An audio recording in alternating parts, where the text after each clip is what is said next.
Qizlarjonlar, bugun juda ko'p savollar yozibsizlar. Stimulyatsiya nima degan savol. Men sizlarga stimulyatsiya haqida bugun informatsiya bermoqchiman. Ya'ni stimulyatsiya bu yechnikda gormonal preparatlar qabul qilgandan keyin bir nechta follikulalarni yorilishiga aytiladi. Ya'ni paydo bo'lishi va ularning yorilishiga stimulyatsiya deyiladi. Ayol erkak to'liq tekshiruvdan o'tishi kerak bo'ladi. Bir vaqtda o'zida ayol va erkak murojaat qilishi kerak bo'ladi.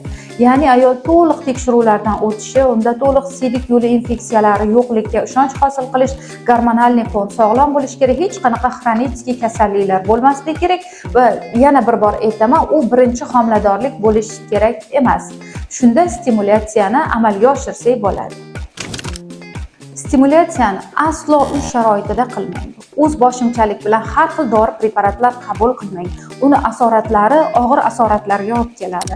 Xil allergik reaksiyalar bo'lishi, qon ketishlar bo'lishi, tuxumdonlarning turli xil o'smalari va organizmda har xil joyda o'smalar paydo bo'lishi mumkin.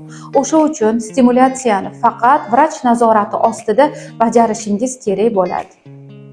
Qizlar egizak ko'rish haqida kalendar so'ragansizlar. Kalendar hech qachon to'liq ma'lumot bermaydi. Kalendarga aslo ishonmang.